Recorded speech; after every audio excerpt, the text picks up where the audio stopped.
Greetings and welcome to Boothbay Harbor. My name is Tom Woodin and I'm the town manager for Boothbay Harbor. In keeping with a joint task force recommendation to produce and broadcast an interview regarding planned changes at St. Andrews this week, I'm here today with Lincoln Medical Partners emergency physician Mark Fourre, who will answer some of the questions voiced by the task force members and members of the community regarding changes at St. Andrews. First of all, thank you for taking time out of your schedule to be here. It's nice to meet you. Thank you so much for visiting with me. I really appreciate your time. If you would, just tell me a little bit about yourself. Sure. I am an emergency physician in terms of what I do primarily throughout my career. I went to school at the University of Minnesota, both for undergrad and medical school, and then did my residency training in emergency medicine in California. From there, my wife and I moved our young family to Maine, and I spent about 18 years at Maine Medical Center as an emergency physician, and then was also there responsible for putting together a training program for emergency medicine residents and supervised that, so trained several of the emergency physicians throughout the state. About 8 years ago, I had the opportunity to come up to the Mid-Coast area, beautiful place, and initially accepted a position as the director of the emergency department at Miles Memorial Hospital. And then a couple of years into that, Peggy Pinkham, who was then the CEO at St. Andrews, Yes, I know Peggy. Visited with me and asked me to become the director of St. Andrews Emergency Department as well. So we at that point started to share staffing of the emergency departments. And then after a while, was able to recruit Tim Fox, who's another emergency physician who is now the director of both of those EDs. Currently, I'm the medical director for Lincoln Medical Partners, and also am on the board of trustees and leadership at the hospital there. Great, great. Who and what is Lincoln County Healthcare?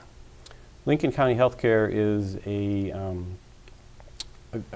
group of providers and 2 hospitals, as well as elder services. So it includes St. Andrews Hospital, Miles Memorial Hospital, elder services including St. Andrews Village and Coves Edge. And it also includes a physician group, a multi-specialty group of physicians, which includes about 50 different providers. So all of those together, trying to integrate the care that we deliver across the entire spectrum throughout the county in Lincoln County. Great. The community certainly has been very concerned about these announced changes, and it's been very emotional. Absolutely. And, I think it's a great idea that we get as much information out as quickly as possible. I think this is a great idea, and if there are other Q&A sessions after this, I think that's great for the community. I would be happy to visit with anybody, have any interviews, Q&A sessions, whatever people are interested in. I'd be happy to answer any questions to the best of my ability. Great, great. Speaking of questions, since I haven't seen these in advance, pardon me as I read through them here. Sure. We understand the Lincoln County Healthcare's focus is on providing healthcare services to the whole county. That said, people in this area are wondering if anyone at your organization is concerned with the needs of the Boothbay region.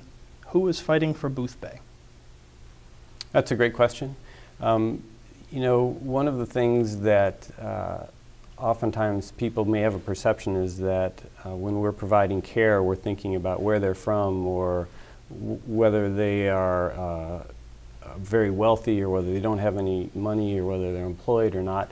And one of the great things about being able to practice in the state of Maine is because of the economics of it and because of well-run healthcare systems, it doesn't occur to me in terms of one side or the other what the patient is like. We take care of everybody in the same fashion.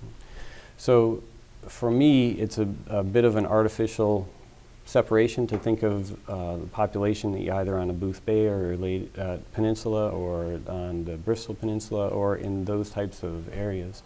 So in my mind, I'm thinking of how we can deliver care to all patients, whether they're in town, more rural area, Boothbay, or wherever they may come from.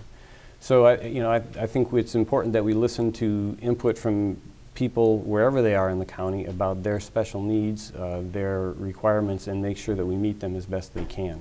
So I think very appropriately, folks throughout the Boothbay Peninsula have been very vocal about what they believe they need, what they should have, and we want to have that dialogue to make certain that we understand each other and are able to get this right. Great, thanks. I think also part of the way to answer that as well is that the the board at St. Andrews is made up of a fair number of people from this community. So Absolutely. they're also looking out for. You know, that's a great point, Tom. I joined the board of trustees just as those two boards were coming together. And another reason why, for me, it seems a bit artificial to separate the two is because over these past years I've gotten to know board members from throughout the county and grown very, very fond of them and gotten to know them. They've gotten to know me. And the thing about board members is that they are all keenly interested in doing the right thing. Doesn't mean we always completely agree, but where they live doesn't change the fact that we're trying to do the right thing. And it absolutely includes a healthy contingent of folks who happen to live in the Boothbay Peninsula. Please describe the changes at St. Andrews that are scheduled for next April. There seems to be some information out there that's accurate and some that's less than accurate. So here's an opportunity to clear some of that up. Great, thank you. There are proposed changes to start April 1st, and they are significant.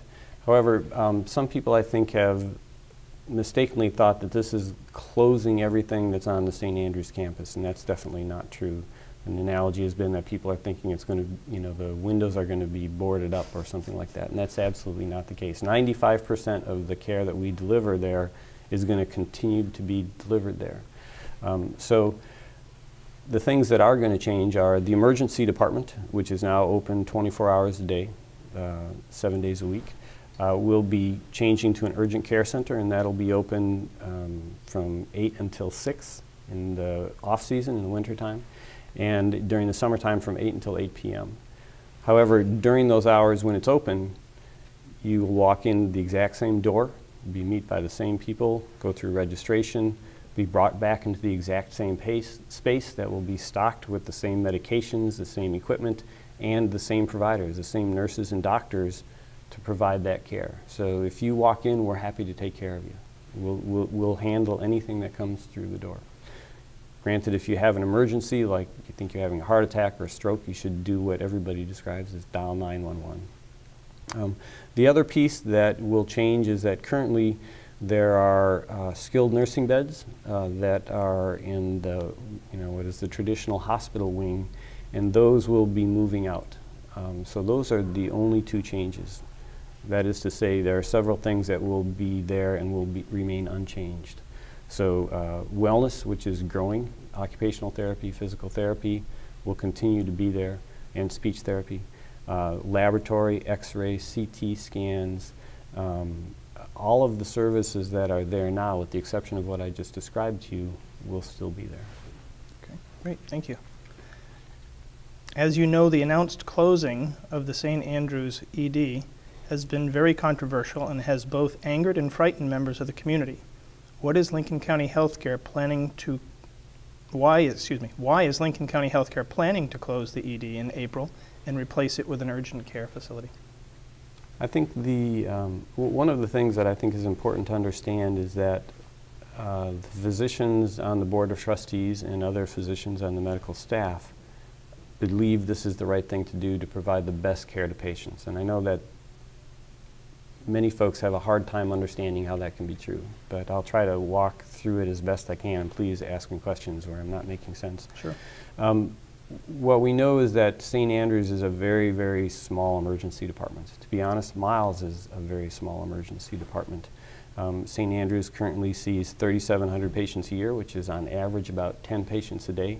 Summers are clearly busier, but in the wintertime you can have 1, 2, 4 patients in a 24-hour period, but we still staff the entire emergency department.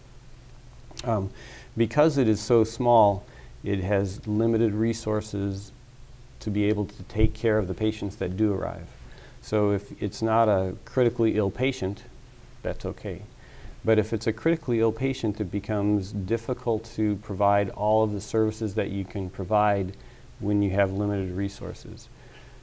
The doctors are terrific. They're the same doctors that are at Miles for the most part.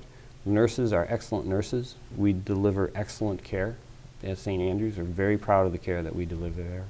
But we know that from time to time, a very sick patient that needs a lot of resources, we struggle to bring that together, especially at night, where you have one nurse, one ER tech, and one doctor.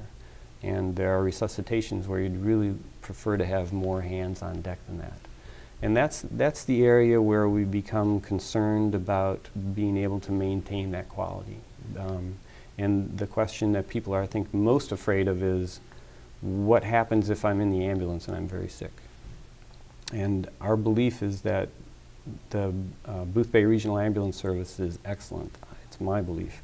Robbie Ham and Scott Lash have done a terrific job of continuing every year to improve the quality, and they're well trained to provide that care.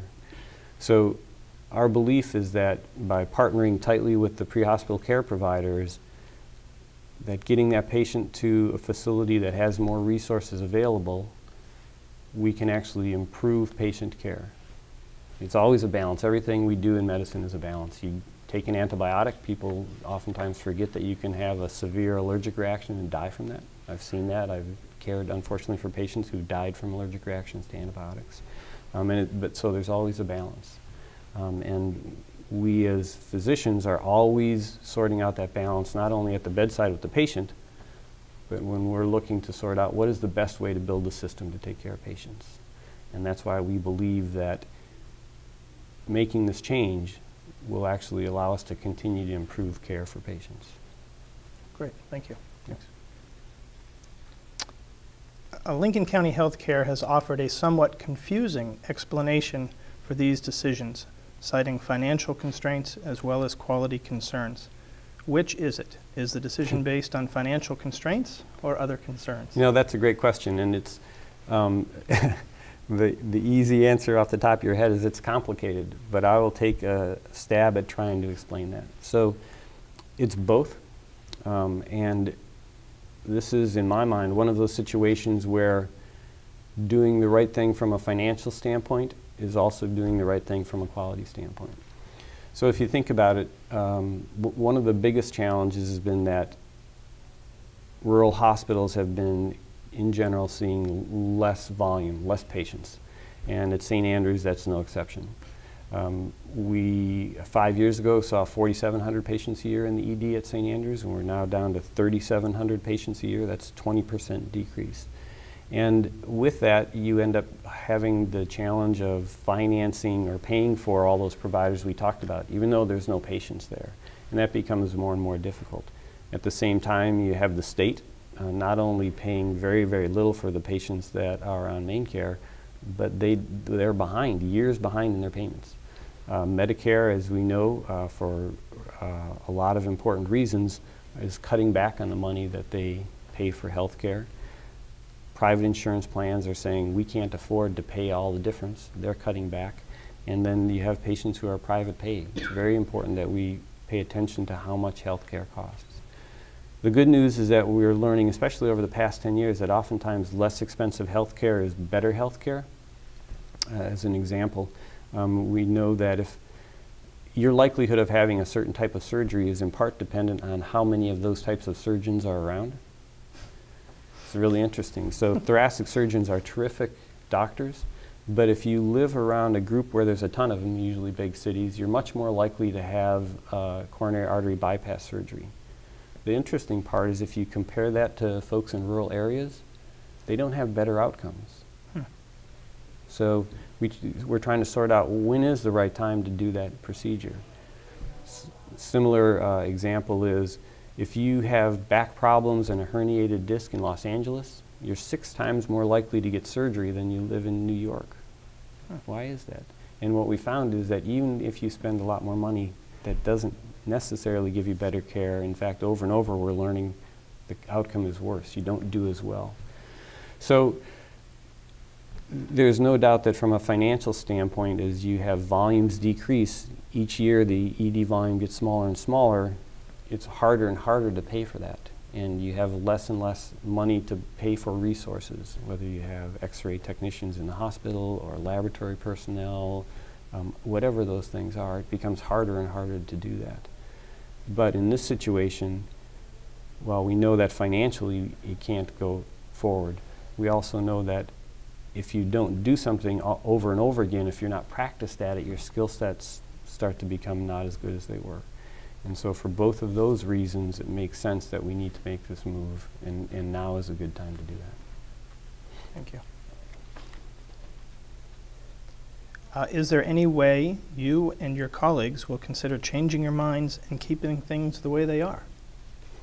You know, one of the things I learned very early on from one of my teachers when I was in California was that you always have to keep your ears out and your mind open to new information. And so if there's new information and we say, gosh, you know, we hadn't thought of that, this doesn't look like the right choice right now, of course we would revisit that. I learned that taking care of patients, you'd be pretty certain you've got the right answer, and all of a sudden you get new information, you go, wait, I was in the wrong spot. On the other hand, we have carefully considered all the information that we have, and I would say that unless there's new information, which to me would be a surprise, but it's certainly possible, I've been surprised before, we would be unlikely to change our minds. So new information that shows us a different path or information that we were missing, by all means we would consider that.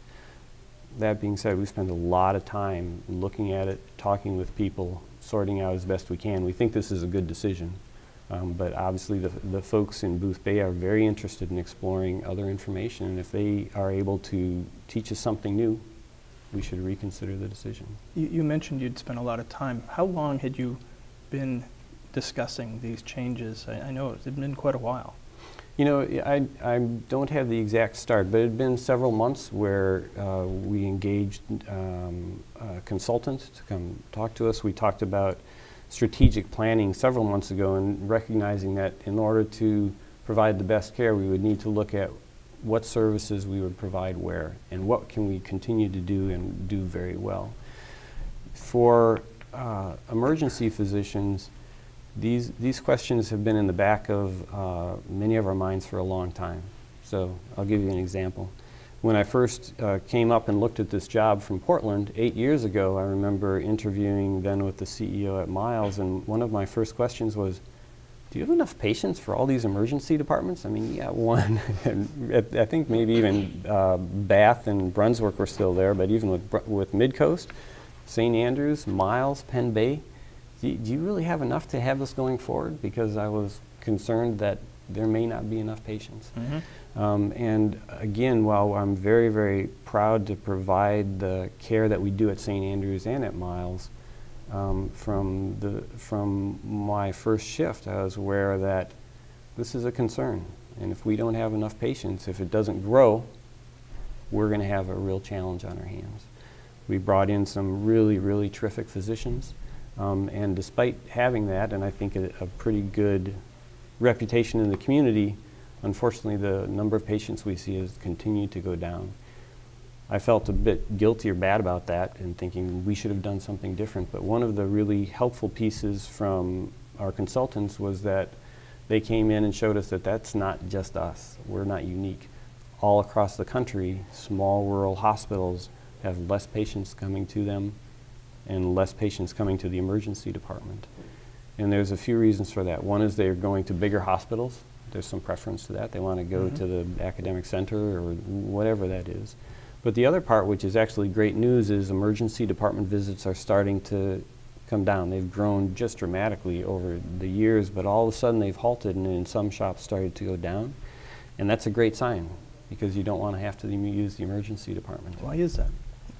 That is a great question. I'm so glad you asked that. I'll tell you why I believe that's the case. I knew I'd come up with one. That's awesome. The reason why I believe that's true is because in Lincoln County, and in Boothbay in particular, we have great primary care physicians. And you can get an appointment. So one of the challenges training in California was I would see a patient, I could not for the life of me get them in to see a doctor after I got done taking care of them. Unless you had private insurance, it was a struggle getting health care. But here, regardless of your ability to pay, in Lincoln County Healthcare, we will see any patient that comes, whether they come to the family care center or wherever they come. And so we have terrific primary care physicians. They're available. They provide good services, so people are less needing to come to the emergency department. And you contrast that with downtown Newark, New Jersey or something where people can't get doctors, there's no money, and the emergency departments there are flooded. So that's why I believe it's not only a good sign, but that's where we want to be going forward, is to continue to build that primary care side, the ambulatory care center, at the family care center. That's where we need to be committing our time and energy. At a recent meeting, Boothbay Town Manager Jim Chaosis cited his concerns that the Boothbay Region Ambulance Service has not had the opportunity to financially prepare itself for these changes. Isn't this an unreasonable expectation for the ambulance service on such short notice? It's a two-part question. Will your organization consider postponing the changes to give them more time? Well, I'll tell you that we are committed to working with BRAS, Boothbay Regional Ambulance Service, to make sure that they are in a position to be able to handle these changes. And I'm very optimistic about that. And when we say work with, we know that we're going to need to be able to provide some resources in terms of funding to help with this transition. We need to help with education. We need to make certain that we're working very, very closely, as we always have, with the paramedics and with the administrative staff at BRAS. If we get into this and say, holy smokes, there's no way we can do this, this is bad news, yeah, we would reconsider. There's no doubt about that. I'm very optimistic that we're going to be successful, both from a financial standpoint, being able to help out, also from a partnering education standpoint. I think that offers a lot of great opportunity. You know, anytime you go through difficult times and you go through change, there's opportunities for innovation, to learn how to do new things. And that group, Scott Lash, Tim Fox, Cindy Levitt, Robbie Ham, have been getting together several times. And they're already coming up with some really great, exciting ideas. And so we need to explore those, find out how we can make that connection better, improve the care of patients not only in the emergency department in the hospital, but in the pre-hospital care setting. So we've got a very good service. We're looking forward to helping it becoming a great service. That partnering, that team, I'm confident that we can do that.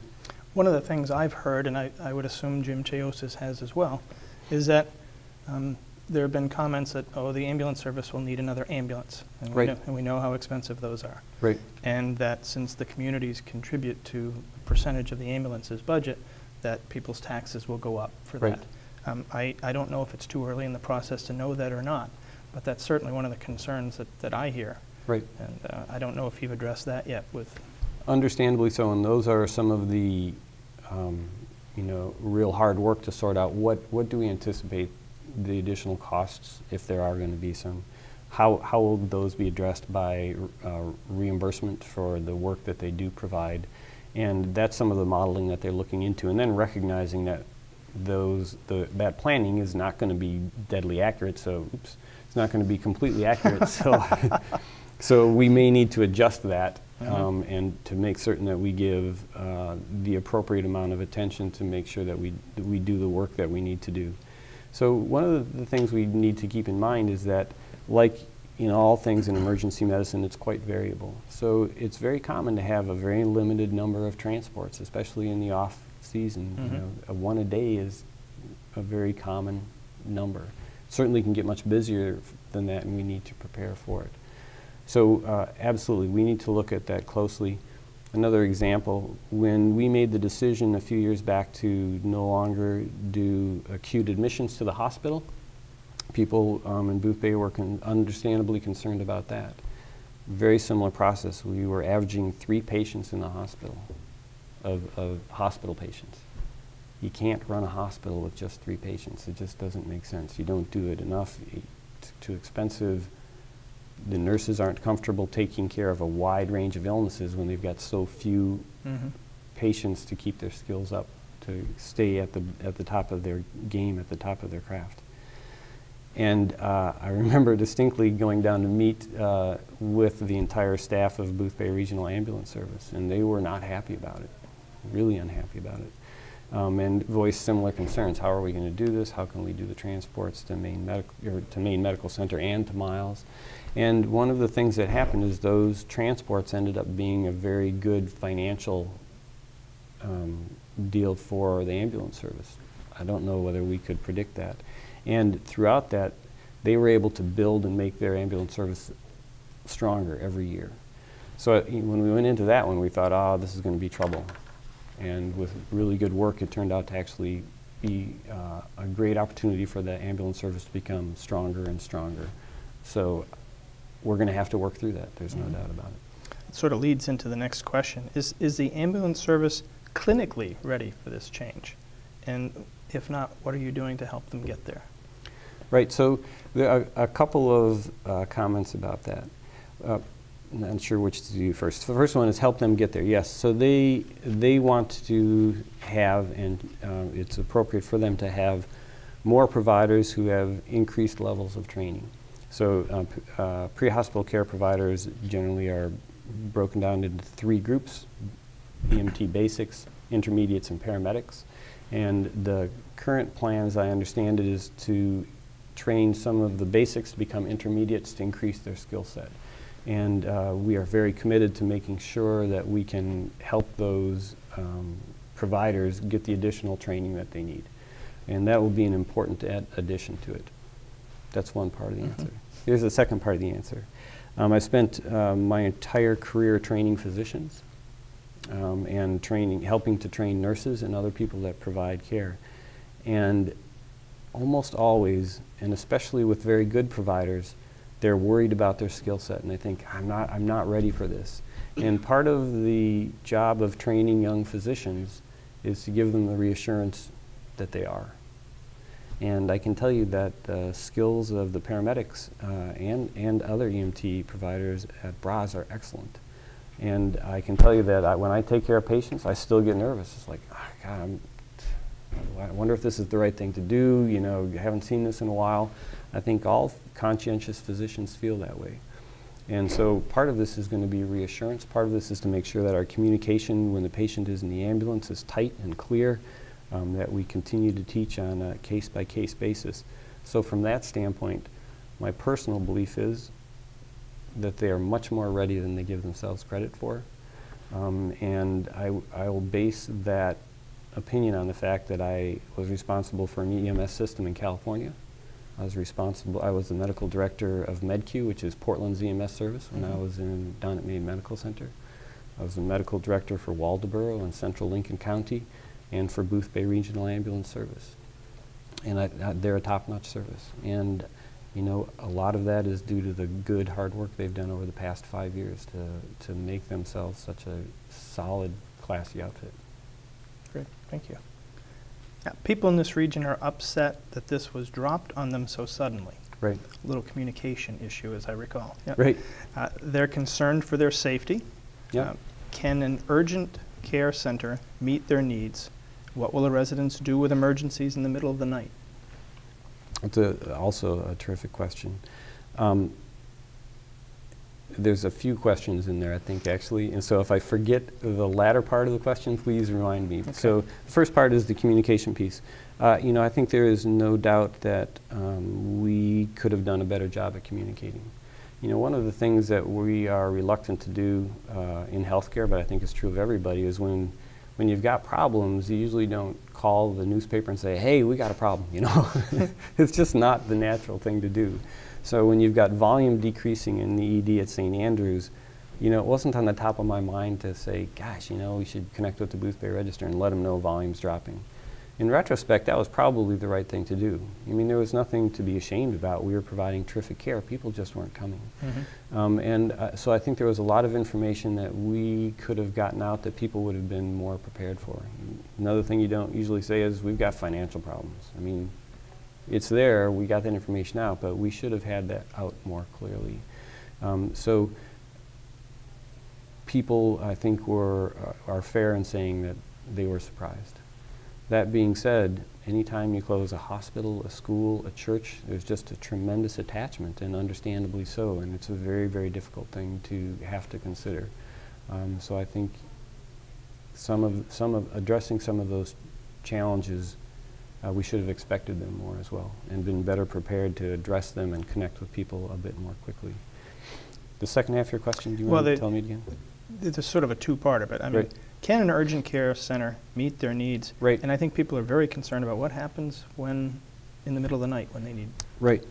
So the urgent care center, as I mentioned, when it's open, it will have the same capabilities that the emergency department has now. And so people can just walk in and we'll take care of them. They should call 911 and they should call 911, but other than that, we're delighted to take care of them. And people are pretty good about sorting that stuff out. At nighttime, I know that's when people are most concerned. And there's a couple of things to keep in mind. One is that if you are a patient within Lincoln County Healthcare, so if your doctor is at the Family Care Center, Dr. Alamo, Dr. Barker, or whoever you might see there, you have access to a physician by phone 24 hours a day, 7 days a week. You can call your doctor.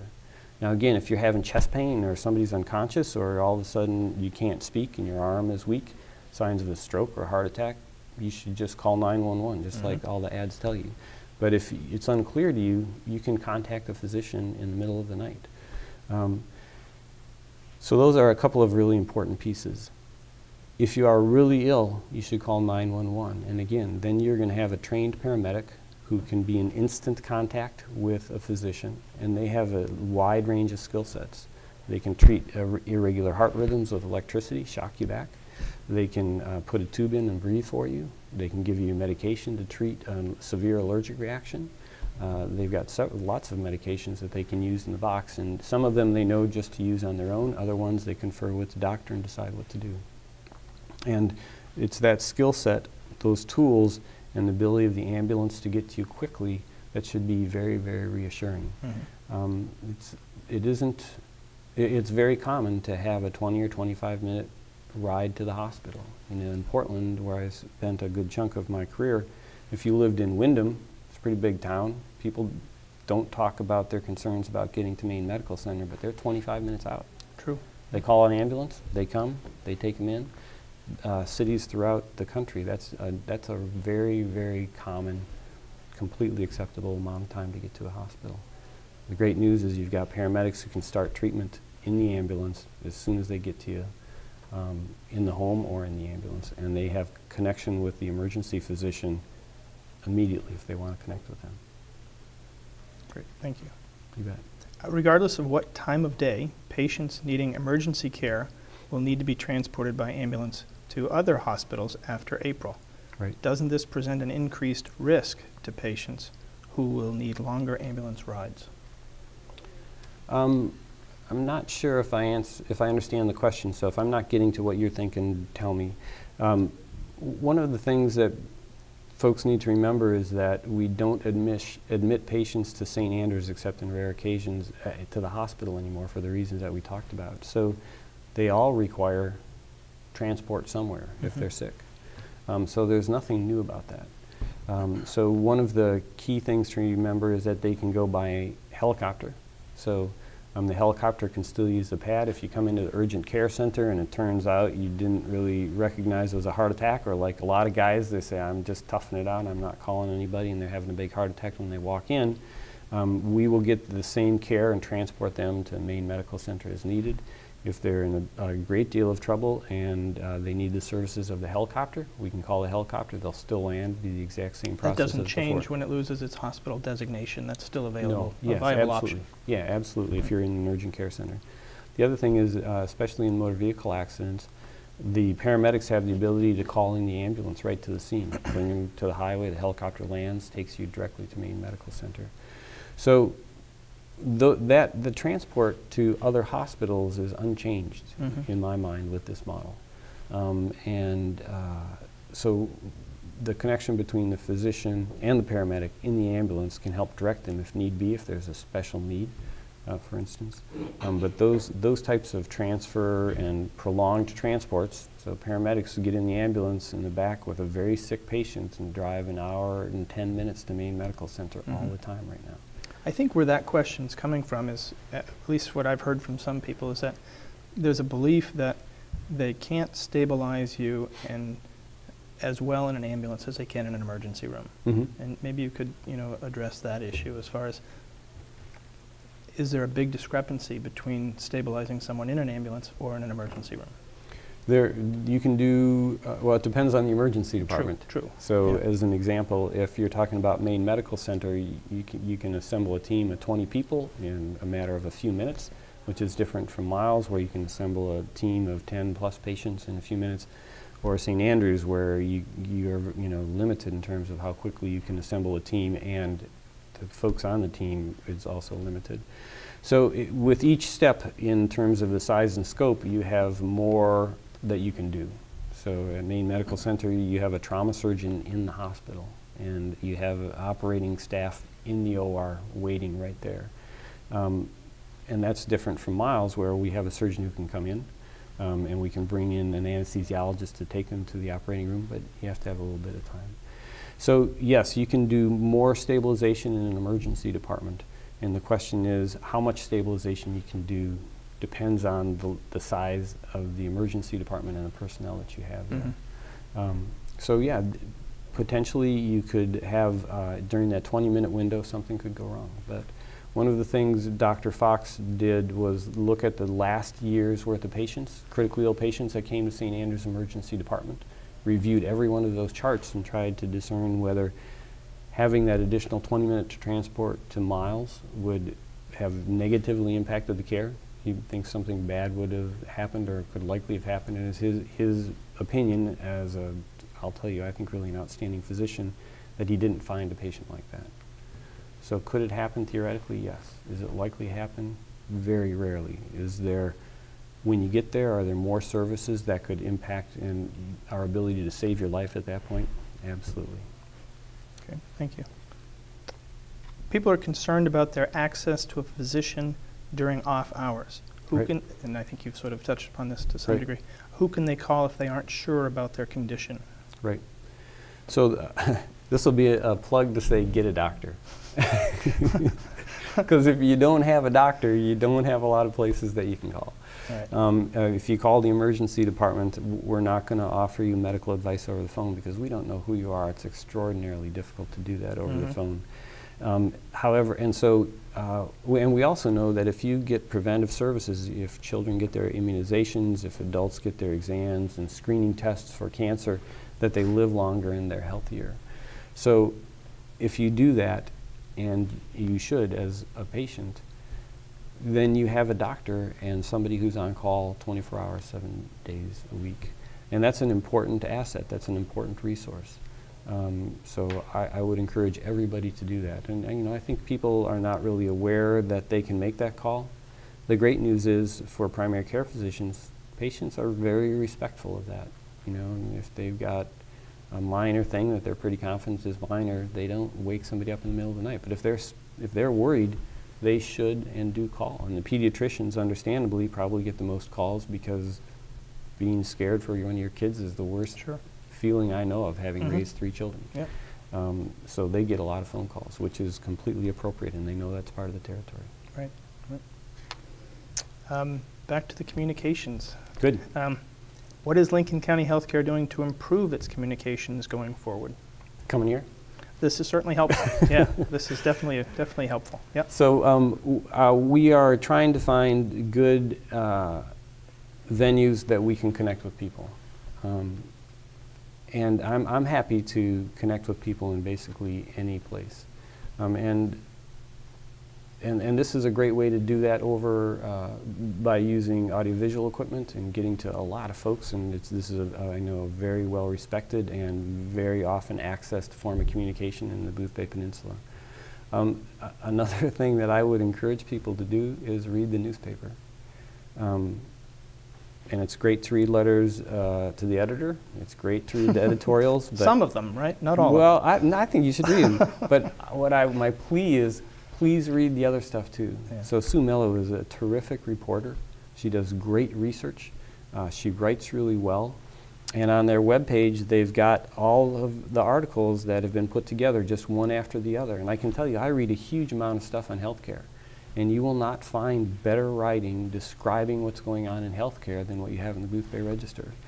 And a lot of the things that we just visited about now, a lot of the things that we're hoping to get out, Sue has done a great job writing about. And so TV, the newspaper, in person, talk to your doctor. Mm-hmm. You go in to see the doctors, they're telling us they're absolutely having lots of these conversations. And we will continue to work very hard to be able to have every opportunity to connect with people.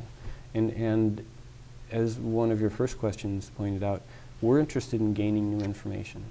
And it's okay if people tell us they're unhappy or they think we made a mistake. That's not overly helpful to me. What I would be interested in hearing is what should be done differently, or new information that says, gosh, you didn't think of this, this is what you really need to think about. So that open dialogue, we're, I think, all very much looking forward to having that dialogue. This is the last prepared question I have. Good. What plans do you have for the future of St. Andrews? Well, and I know that's hard to say, it's actually, given the change in the healthcare. It's, you know, it's, I do have a passionate answer to it, and that is on a few points. One is, again, the 95% of what you know and recognize is all going to be there. So that's for starters. The second part is, we're not unique in Lincoln County or in Boothbay Peninsula in trying to make this move, but nationally, we are absolutely convinced that the road to better health for the population, for individual patients, and doing it at a less expensive cost is by building the primary care piece. So adding resources there, care managers, nurses who are able to make sure that if you're coming from the hospital, you're getting your medications correctly and you're connecting with your primary care physician. If you have any questions, they're answered. If you are starting to gain weight because you have heart failure, we know that early and you don't have to go back to the hospital. Instead, we can adjust your medicines, that home health nurses get out to you. That coordination of care is huge, and we believe people will be very, very happy with that, and we're going to be adding resources to the Family Care Center, making certain that we have other experts there, whether they're mental health experts, pharmacists, social workers, whoever we need to make sure that we're providing the best care. And that's not only the future for St. Andrews, it's the future for Miles. And so the future looks good, and we need to do a much better job of getting that information out. The other piece that's been kind of a tough spot for us is people have understandably complained that they weren't brought into the discussion earlier. Mm-hmm. But at the same time, we're taking some hits for not already having all the answers. So we're saying we want to have the community part of decide what about that part of the hospital that we don't have plans for. That's what we want to have a dialogue with folks. What would be the best thing to build in there? And so to some extent we feel like we're taking it on both sides, but understandably so. So we want to be a part of the community in working through that. The plan is to have advisory panels that include patients to help us make those decisions, both at the Family Care Center and at the hospital site. And it's going to be extremely important that we get everybody involved to do the right thing going forward, and we need to listen and make our choices based on that input. Were there any questions that weren't here that you'd like to answer? Is there anything off the prepared text here that you think we haven't addressed? You know, that was pretty thorough. There might be after I walk away, but right now I feel like I think of the best questions when I walk out. Yeah. So that's probably and to that end, I would be happy to visit with you again. I'd be happy to visit with other task force members on camera or off, groups of people. I'm delighted to engage in constructive dialogue with anybody that's willing to listen. And I think there's a lot of folks, physicians and other administrators at Lincoln County Healthcare, both at the St. Andrews campus and at the Miles campus, who'd be delighted to talk about that stuff. I have heard from our task force representative, Valerie Augustine, and I've also watched some of the proceedings on Channel 7, and it seems to be the consensus that St. Andrews has been very forthright with providing information and very good at providing financials and things like that. And I think that is certainly helpful towards moving forward. Certainly Q&A sessions like this are very helpful for that. And I think if you sort of stay the course and keep doing that type of thing, people will understand the changes better. Yeah, thanks, I agree. And you know, another thought that I didn't mention is I think it's great that the task force is together doing what they're doing. Because it's very difficult to take somebody's word for something that's as big as closing a hospital or changing an emergency department to an urgent care center. And people should absolutely do the research, talk to other people, talk to other doctors, see if what I'm saying makes sense to them. And doing that in a deliberate, organized fashion is great. It's great news, because one of a couple of things will happen. Either they'll be able to give us new information, which will be useful to us in deciding what we should do, or they will get all the information together and say, you know what, I can understand how they came to this decision, and you know, that decision makes sense. So I think the task force is terrific. The newspaper has done a great service with allowing people to vent their concerns, but also with providing great information to the entire population.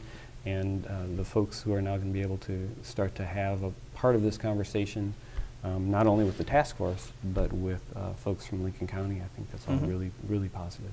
Well, thank you for letting me participate in getting some of this information out and taking time out of your busy schedule to do this. And I think you're on the right track. Oh, it's my pleasure. Thank you so much for taking the time. Thank you very much, Mark. All right, Thanks. take care, Tom.